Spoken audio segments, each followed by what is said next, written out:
मानव समाचार, मानवता के हक में। विशालगढ़ का वाकया जो कल हुआ, उस पर कल ही हमने कहा था कि छुट्टी होने के बावजूद संगीन वाकया है और सरकार उसमें मुदाखलत करे।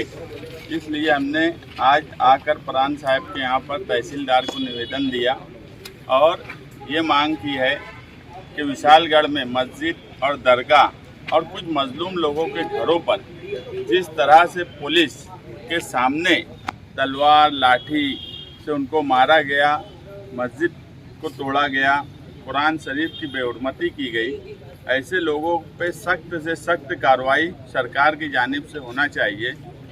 हम बड़े हैरान हैं कि उस शहर में जहाँ सेकुलर उम्मीदवार अभी पार्लियामेंट में चुन के आया, उनके ही लोग शिव प्रेमी बोल के, अपने आप को शिव प्रेमी बोलने वाले जिन्होंने ऐसी हरकत की, और कांग्रेस पार्टी के एमपी उनके लड़के संभाजी ब्रिगेड बनाकर कहीं ना कहीं आज मुल्क जो है वो फिरका परस्ती से बाहर आ रहा है।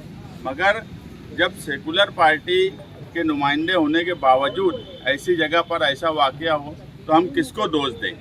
फिरका परस्त पार्टियों को दें या वो सेकुलर पार्टी जिन्हें अभी 2 महीना पहले इस मुल्क के खास तौर से अक़लियती तबके ने भरपूर वोट दी, उसके बावजूद ऐसी हरकत पर कांग्रेस पार्टी को भी इसमें मुदाखलत करना चाहिए। अब सिर्फ खामोश रहने से कुछ नहीं होने वाला। कि ये वही मुल्क है जहां पर अयोध्या में 2 महीना पहले राम मंदिर बनने के बाद भी जिस राम मंदिर के नाम पर बीजेपी इक़्तिदार चाहती थी, उस अयोध्या से वो हार गए। इसका सीधा सा मैसेज है।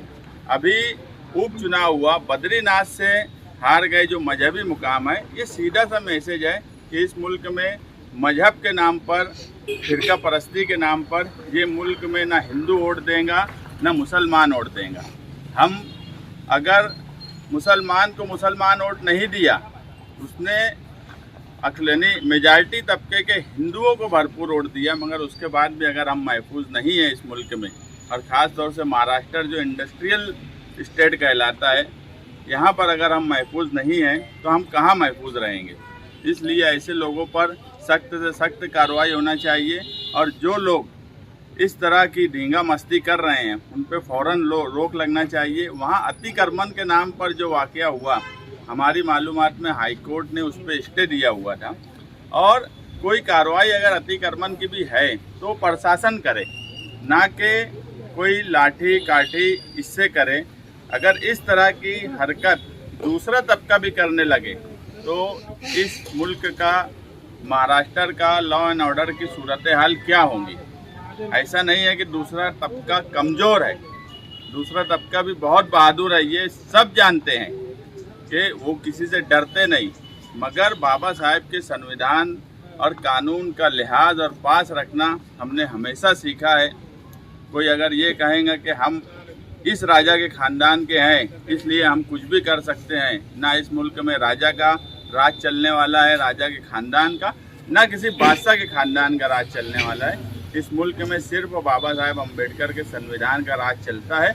और हमारी मांग यही है कि कोई कितना भी बड़ा आदमी हो, उसकी पुरखे कहीं से भी आती हो, मगर इस मुल्क में सिर्फ और सिर्फ कानून और संविधान से चलना है। अगर वो अपने आप को बहुत बड़ा ख़ानदान के लोग मानते हैं तो अपने घर पर माने। इस मुल्क में, महाराष्ट्र में ये कतई बर्दाश्त नहीं किया जाएगा कि संविधान और कानून के खिलाफ कोई काम करे।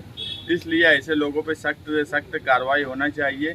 मालेगांव शहर हमेशा से तहरीकों का शहर रहा है, इसलिए हम हमेशा अगर कहीं भी किसी के साथ भी नाइंसाफ़ी होती है, वो कोई भी तबका हो, तो सबसे पहले मालेगांव से आवाज़ उठाई जाती है ताकि दूसरे शहरों में भी हिम्मत आए।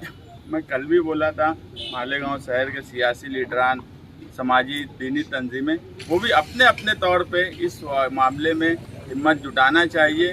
बहुत बहादुरी की बात स्टेज से करते हैं, मगर जब ऐसा वाक़या आता है तो कहाँ क्यों खामोश हो जाते हैं, ये मेरी समझ में नहीं आता। देखो, मैं कल भी ये बोला कि सब अपने अपने तौर पे भी दे सकते हैं, और मुहर्रम का टाइम था, छुट्टी का दिन था, बहुत से लोगों को ये लग रहा होगा कि छुट्टी होने की वजह से नहीं जाया जा सकता।